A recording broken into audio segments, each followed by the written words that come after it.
Hello students, I am Hardik Sheta from Saraswat International Academy Vapi. आज हम standard 12 subject physics chapter number 13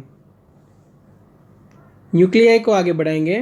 तो आज हमें पढ़ना है न्यूक्लियर एनर्जी, उसके बाद न्यूक्लियर फिशन रिएक्शन, और न्यूक्लियर फिशन रिएक्शन की हेल्प से हम बनाएंगे न्यूक्लियर रिएक्टर। ठीक है, ये 3 टॉपिक अच्छे से समझने हैं।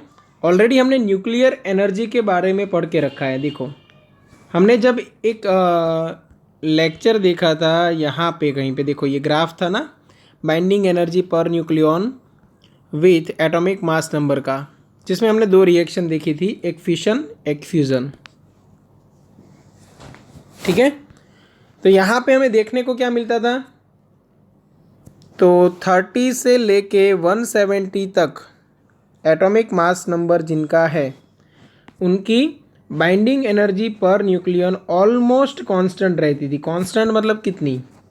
8 मेगा इलेक्ट्रॉन वोल्ट के आसपास।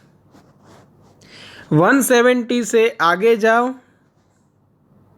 या 30 से इस तरफ पीछे की ओर आओ, वापस आओ, दोनों तरफ आपको binding energy per nucleon less than 8 mega electron volt मिलती थी, less than 8 mega electron volt. अब इसका मतलब क्या रहा कि अगर मैं यूरेनियम के 2 टुकड़े करूँ तो बाइंडिंग एनर्जी इंक्रीज़ होगी, बाइंडिंग एनर्जी इंक्रीज़ होगी तो न्यूक्लियन की खुद की एनर्जी डिक्रीज़ होगी, और न्यूक्लियन की खुद की एनर्जी डिक्रीज़ हुई तो एनर्जी रिलीज़ होगी। तो ये जो 2 टुकड़े करने वाली बात थी, ये थी फिशन रिएक्शन।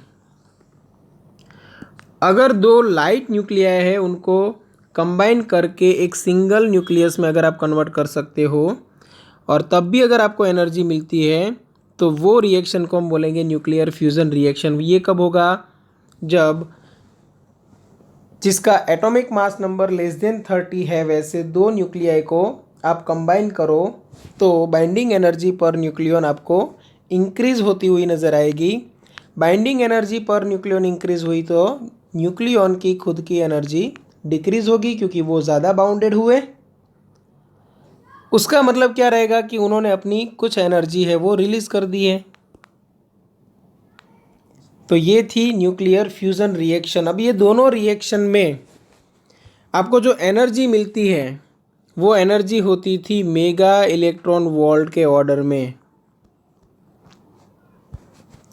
ठीक है, मतलब सपोज आप पेट्रोलियम प्रोडक्ट आप उसका कंबशन कराओ और आपको जो एनर्जी मिलती है वो इलेक्ट्रॉन वोल्ट के रेंज में मिलेगी आपको। बट अगर न्यूक्लियर एनर्जी की बात की जाए, वो आपको मेगा इलेक्ट्रॉन वोल्ट की रेंज में मिलेगी, मतलब 10⁻⁶ इलेक्ट्रॉन वोल्ट। मतलब जो नॉर्मल रिएक्शन है, केमिकल रिएक्शन, उसमें जो आपको एनर्जी मिलती है एक्सोथर्मिक या एंडोथर्मिक रिएक्शन में, उससे 10 लाख गुना ज़्यादा एनर्जी आपको न्यूक्लियर एनर्जी के फॉर्म में मिल सकती है। तो न्यूक्लियर रिएक्शन कराना वो ज़्यादा अच्छा रहेगा अगर आपको अमाउंट ऑफ एनर्जी ज़्यादा चाहिए तो। अब उसके लिए क्या कर सकते हैं? तो उसके लिए हमारे पास एक न्यूक्लियर फिशन रिएक्शन है, एक फ्यूज़न रिएक्शन है। ठीक है,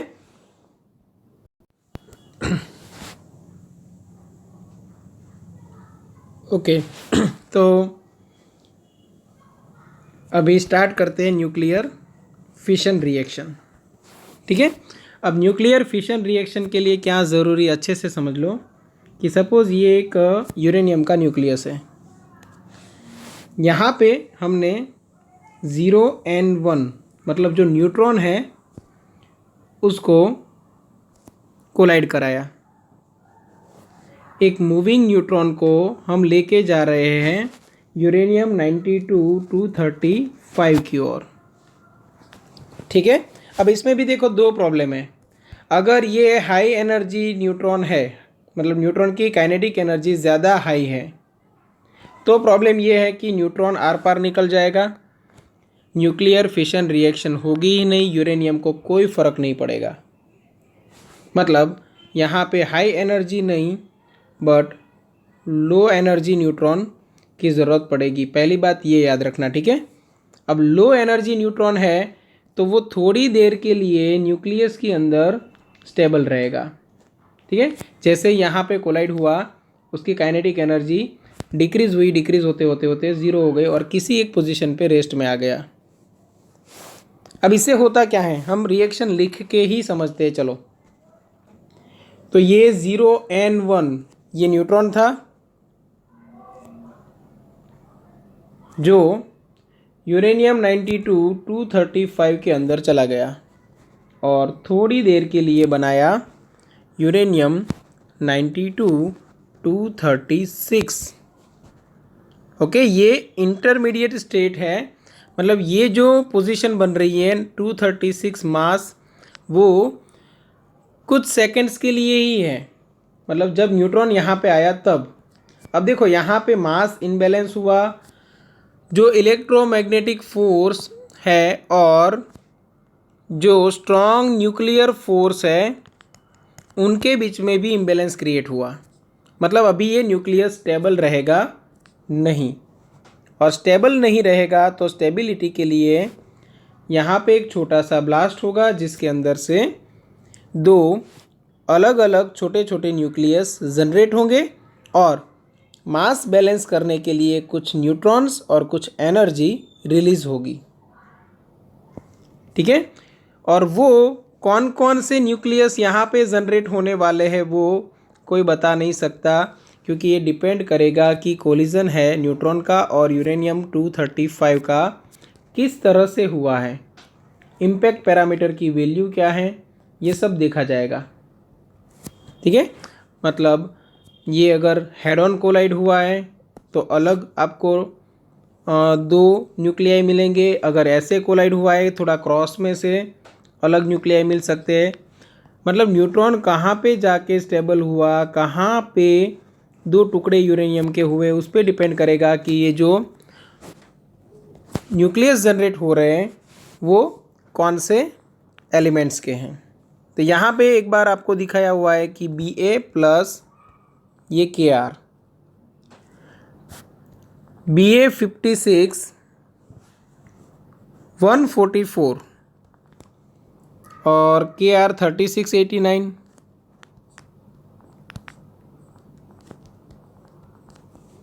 और मास को बैलेंस करने के लिए कुछ न्यूट्रॉन्स और प्लस सम एनर्जी, मतलब उसको मैं Q से दिखा रहा हूँ, मेगा इलेक्ट्रॉन वोल्ट में मिलेगी। ठीक है, तो ये चीज़ खास याद रखना कि यहाँ पे यूरेनियम 235 था वो कुछ देर के लिए 236 बनेगा जब न्यूट्रॉन अपने अंदर आएगा तब, क्योंकि न्यूट्रॉन का खुद का भी मास होता है। ठीक है, यहाँ पे एनर्जी जो जनरेट होती है, यहाँ पे जो एनर्जी जनरेट होती है वो कौन से फॉर्म में मिलेगी। आपको कोई बोलेगा कि कौन से फॉर्म में मिलेगी तो आप क्या बोलोगे, काइनेटिक, अकॉस्टिक, हीट या कोई और फॉर्म। तो आपको याद रखना है सबसे पहले जो एनर्जी जनरेट होती है वो ये जो न्यूट्रॉन्स है या ये जो न्यूक्लियस है उनकी काइनेटिक एनर्जी होती है। तो सबसे पहले जो न्यूक्लियर एनर्जी जनरेट होती है वो काइनेटिक एनर्जी के फॉर्म में रिलीज़ होती है। अब ये जो न्यूक्लियस है या न्यूट्रॉन्स है वो अपने आसपास के एटमॉस्फेयर में जितने भी पार्टिकल्स है उनके साथ कोलाइड होंगे और आफ्टर दैट उनकी काइनेटिक एनर्जी रिड्यूस होकर कन्वर्ट हो जाएगी heat energy plus sound energy के फॉर्म में। ठीक है, तो इनिशियली जनरेट होती है काइनेटिक एनर्जी, बाद में कन्वर्ट होती है वो हीट प्लस साउंड में। तो ये भी एक याद रखने वाली बात है। और एक चीज़, the energy released in the fission reaction of nuclei like uranium is of the order of 200 mega electron volt per fissioning nucleus। एक न्यूक्लियस का अगर आप फिशन कराओ तो 200 मेगा इलेक्ट्रॉन वोल्ट जितनी एनर्जी रिलीज होगी। अब ऐसे कितने न्यूक्लियस होंगे तो 10⁻23 के ऑर्डर में या उससे भी ज़्यादा। तो सोचो अगर आप 1 किलोग्राम यूरेनियम लेते हो तो कितनी एनर्जी मिल सकती है, अप्रॉक्सीमेट 14 जूल के आसपास। ठीक है, चलो यहाँ तक समझ में आ गया होगा। अब ये जो फिशन रिएक्शन है वो यहाँ पे रुक नहीं जाएगी, क्योंकि कितने न्यूट्रॉन रिलीज हुए? 3 न्यूट्रॉन। अब हम एक सैंपल की बात करें, सोचो कि एक सैंपल के अंदर बहुत सारे न्यूक्लियस है।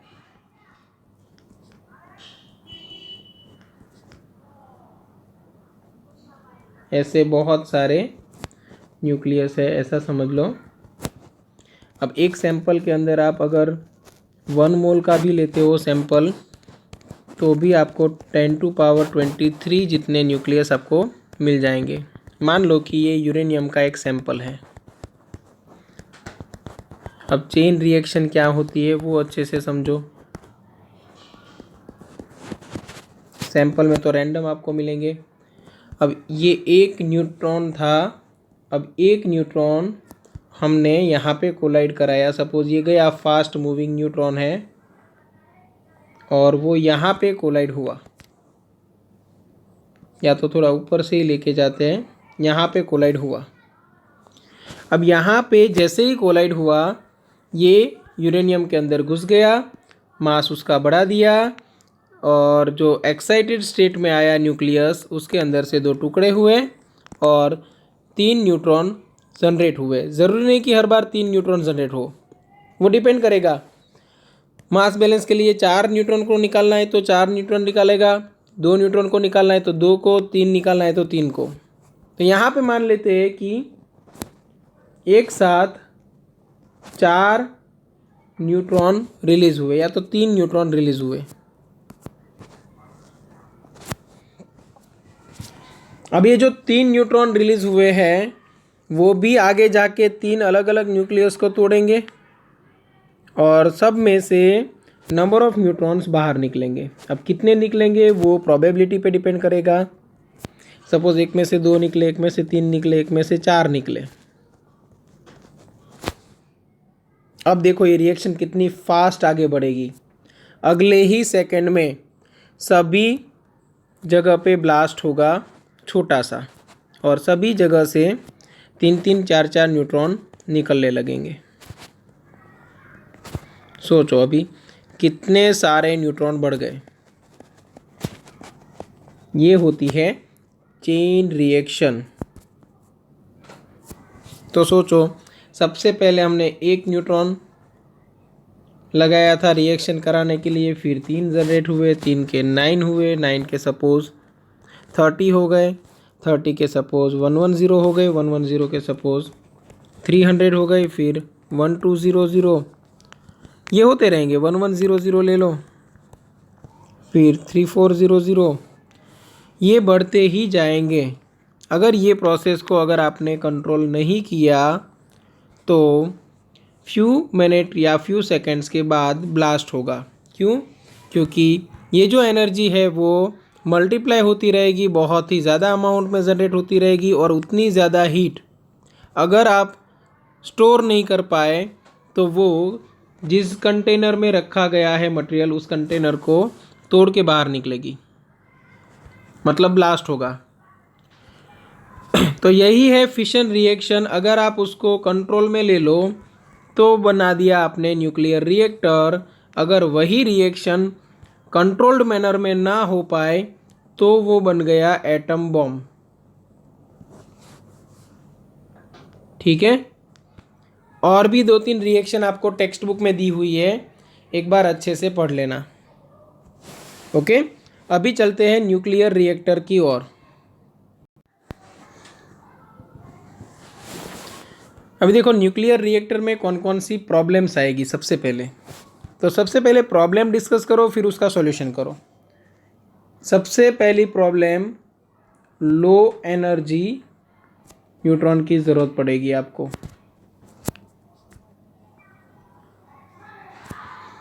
फिर एक न्यूट्रॉन अगर एमिट हो रहा है यहाँ पे, और अगर वो न्यूट्रॉन की स्पीड ज़्यादा है तो वो मटेरियल में से एस्केप नहीं होना चाहिए। तो एस्केप ना हो पाए उसके लिए न्यूट्रॉन रिफ्लेक्टर की ज़रूरत पड़ेगी। उसके बाद हीट को कंट्रोल करना है। हीट को कंट्रोल करने के बाद एक और काम बाकी रहेगा, वो है के वैल्यू। अब के वैल्यू क्या है? तो total number of neutron applied और total number of neutron generated, उसका रेशियो। ओके, तो जो के वैल्यू है उसको भी कंट्रोल करना है। इसको बोला जाता है मल्टीप्लिकेशन फैक्टर। Multiplication factor. तो यहाँ पे neutron produced upon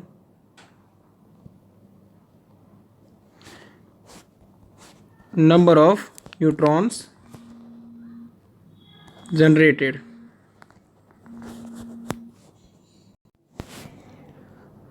Okay, neutrons generated in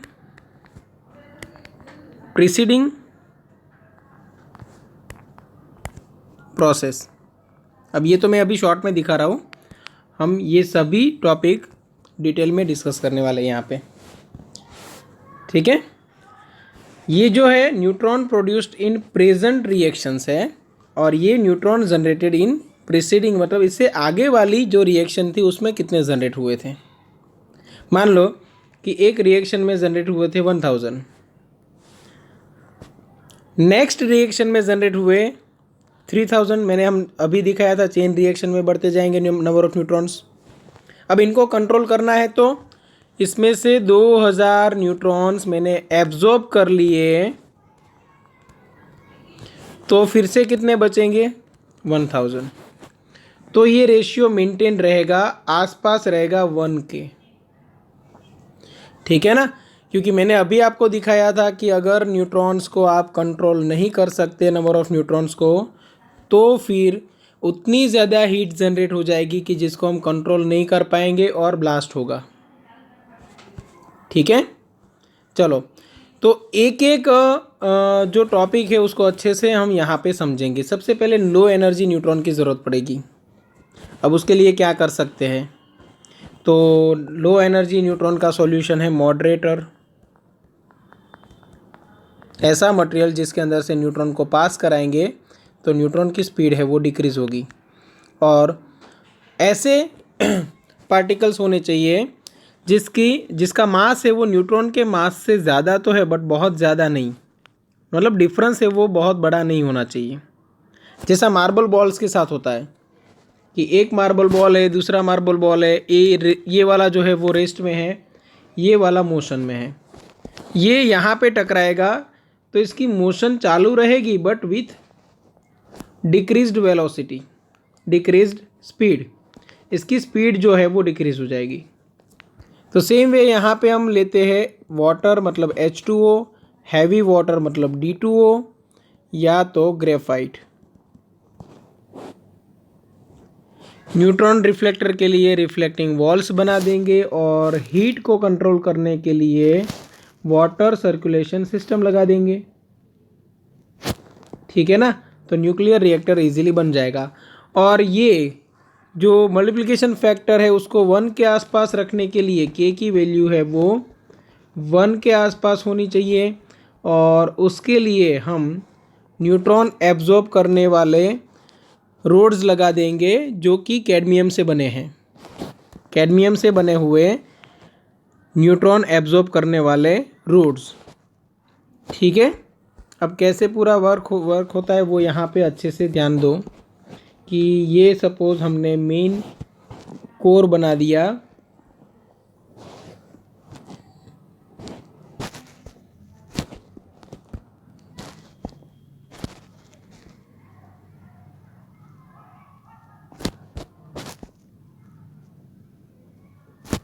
okay.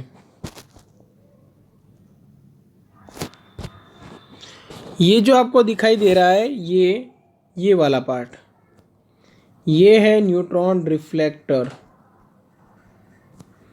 अब यहाँ पे हमने अपना मटेरियल रखा हुआ है, यूरेनियम या प्लूटोनियम कोई भी, ठीक है। और हमने यहाँ पे लगा दिए हैं कैडमियम के रोड्स जो न्यूट्रॉन को इजीली एब्जॉर्ब कर सकते हैं।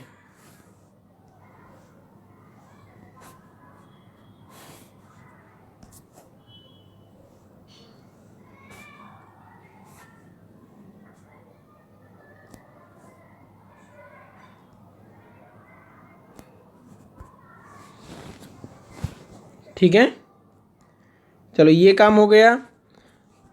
अब यहाँ पे हीट जनरेट होगी। अब हीट जनरेट होगी तो हम क्या करेंगे, यहाँ से कोल्ड वाटर अंदर की ओर सप्लाई करेंगे। चलो ये है कोल्ड वाटर और यहाँ से वो कोल्ड वाटर हीट एब्जॉर्ब करके बन जाएगा हॉट वाटर। तो यहाँ से जो निकल रहा है वो हॉट वाटर। अब ये हॉट वाटर आगे जाएगा स्टीम जनरेटर में। स्टीम जनरेटर है वो कुछ ऐसा होगा।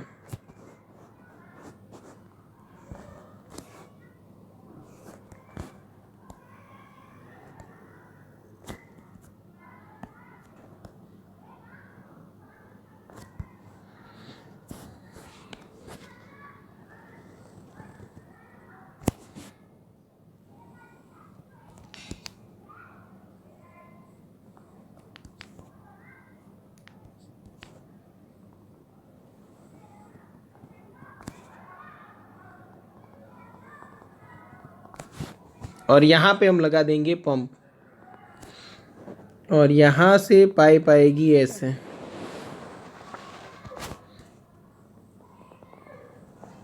थोड़ा अच्छे से मैं ड्रॉ नहीं कर पाऊँगा तो आप समझ लेना, ठीक है। और ये पूरा हुआ स्टीम जनरेटर। अब सोचो होगा क्या कि यहाँ पे सभी जगह पे पानी है। अब जो हॉट वाटर है वो ये पानी में से पास होगा और अपनी हीट दे देगा ये पानी को, ठीक है। अब ये पानी गर्म हो गया तो यहाँ पे स्टीम जनरेट होगी और जो हाई प्रेशर स्टीम है यहाँ से जो निकलेगी वो हाई प्रेशर स्टीम। अब वो हाई प्रेशर स्टीम हम कहाँ पे देने वाले हैं, ये स्टीम हम देने वाले हैं टरबाइन को। अब फुल स्पीड से स्टीम आएगी। टरबाइन के अंदर एक बहुत बड़ा व्हील होगा, उसके एक तरफ से पास होती रहेगी और व्हील को घुमाती रहेगी। तो ये हो गया टरबाइन और उसकी जो टरबाइन की एक्सेल है वो व्हील घूम रहा है, उसकी एक्सेल है वो हमने कनेक्ट कर दी जनरेटर के साथ। तो ये हो गया एसी जनरेटर जो हम ऑलरेडी प्रीवियस चैप्टर में पढ़ चुके हैं और यहाँ पे हमें इलेक्ट्रिसिटी मिल जाएगी। ये जो यहाँ से स्टीम पास हुई थी वो फिर से यहाँ पे गिरेगी और इसको हम धीरे धीरे धीरे धीरे नीचे लेके आएंगे एक बहुत बड़े टैंक के अंदर और फिर यहाँ का पानी इधर अंदर जाएगा।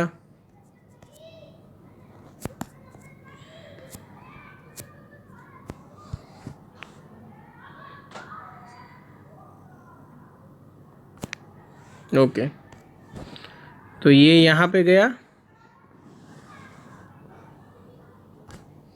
और यहाँ से फिर वापस हमने सर्कुलेशन लगा दिया।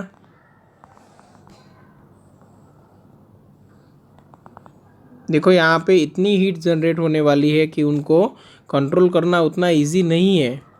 इसलिए तो देखो हम कोल्ड वाटर का सप्लाई ले रहे हैं, हॉट वाटर बाहर निकाल रहे हैं, 3 बार ऐसी चीज़ मतलब रिपीट कर रहे हैं तब जाके हीट हमसे कंट्रोल हो रही है। अब देखो यहाँ पे जो नीचे गिर रहा है वो क्या है, हॉट वाटर है। अब ये हॉट वाटर यहाँ पे नीचे गिरेगा। अब हॉट वाटर क्यों, पहले तो स्टीम थी, अब स्टीम है उसने अपनी एनर्जी है वो किसको दे दी, टरबाइन को। टरबाइन है वो घूम गया, हीट एनर्जी डिक्रीज़ हो गई तो वो फिर से किस में कन्वर्ट हो गया, वाटर में। जो स्टीम थी वो वाटर में कन्वर्ट हो गई, बट हॉट वाटर है। अब हॉट वाटर को वापस कोल्ड करना है तो कोल्ड वाटर यहाँ से लगाओ, कोल्ड वाटर वहाँ से लगाने के बाद यहाँ से बाहर निकाल लो, तो ये हॉट वाटर बाहर निकल गया। ओके, फिर वही पानी यहाँ से होते हुए एक हमने पंप लगा दिया और वो बन गया, वो चला गया स्टीम जनरेटर के अंदर। देखो अब ये पूरा जो सिस्टम है वो आपको समझ में आ जाएगा। सबसे पहली बात, लो एनर्जी न्यूट्रॉन की ज़रूरत थी, हमने मॉडरेटर लगा दिया, उसके अंदर से न्यूट्रॉन को पास कराया, तो न्यूट्रॉन की जो स्पीड थी वो डिक्रीज़ हो गई। ठीक है, फिर हमें न्यूट्रॉन रिफ्लेक्टर की ज़रूरत थी, तो न्यूट्रॉन रिफ्लेक्ट कर सके ऐसी हमने वॉल बना दी ताकि न्यूट्रॉन है वो मटेरियल में से बाहर ना निकल जाए, और जो ये न्यूक्लियर रिएक्टर है वो अपना काम करता रहे। हीट को कंट्रोल करना था, तो देखो यहाँ पे कैसे हीट कंट्रोल हो रही है। यहाँ से कोल्ड वाटर अंदर जाएगा, यहाँ से हॉट वाटर बाहर निकलेगा, मतलब यहाँ पे जो हीट थी वो एब्जॉर्ब हो गई। वो हॉट वाटर जब यहाँ से निकलेगा तब वापस क्या करेगा, अपनी हीट ये बाहर वाले वाटर को दे देगा और वो खुद वापस क्या बन गया, कोल्ड वाटर। अब अपनी हीट बाहर वाले वाटर को दे दी तो यहाँ पे क्या जनरेट हो गई, स्टीम। वो steam high pressure steam turbine में आएगी, टरबाइन घुमाएगी और वापस क्या कन्वर्ट हो गया, हॉट वाटर। हॉट वाटर को हमने फिर से यहाँ पे कोल्ड वाटर का सर्कुलेशन कराया, तो हॉट वाटर ने अपनी हीट थी वो किसको दे दी, कोल्ड वाटर को, और कोल्ड वाटर है वो क्या फिर से क्या बन गया, हॉट वाटर। ये जो हॉट वाटर है उसने अपनी हीट ये सर्कुलेशन में दे दी, तो यहाँ पे फिर से आपको क्या मिल गया, कोल्ड वाटर, और वही कोल्ड वाटर स्टीम जनरेटर में गया। तो ये क्या है, ये पूरा जो चैम्बर है उसको बोला जाता है स्टीम जनरेटर। ठीक है, अब ये के रेशियो क्या है वो समझो, कि सपोज मेरे पास 10th रिएक्शन आई, बहुत सारी रिएक्शन होती रहेगी, मैंने 10th सेकेंड पे एक रिएक्शन देखी जिसके अंदर 1000 न्यूट्रॉन जनरेट हुए थे, 11 सेकेंड पे मैंने देखा तो 3000 थे। तो जो बढ़ गए हैं रेशियो क्या हो जाएगा, न्यूट्रॉन प्रोड्यूस्ड इन, यहाँ पे आएगा प्रेजेंट प्रोसेस, और neutron generated in preceding process.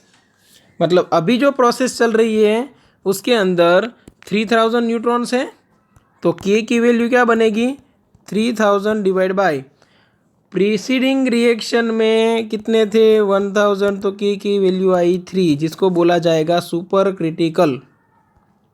Super critical का मतलब भागो ये ब्लास्ट होने वाला है, क्योंकि 1000 के अगर 3000 न्यूट्रॉन हो रहे हैं तो 3000 के 9000 होंगे, 9 के 27000, 81,000, 2,43,000, ये बढ़ते जाएंगे।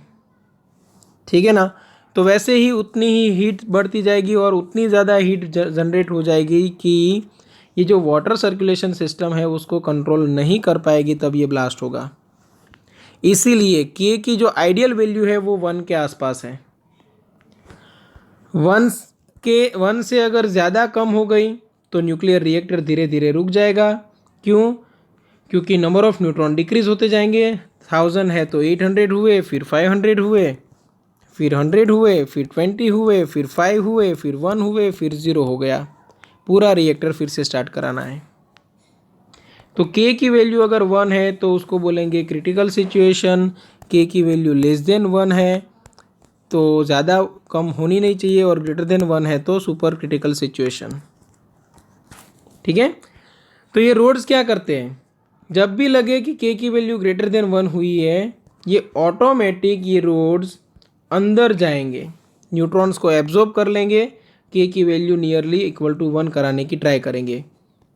जैसे ही के की वैल्यू लेस देन 1 हो गई, ये रोड्स बाहर की ओर निकल जाएंगे और न्यूट्रॉन को वापस बढ़ने का चांस देंगे। ये सब समझ में आ गया।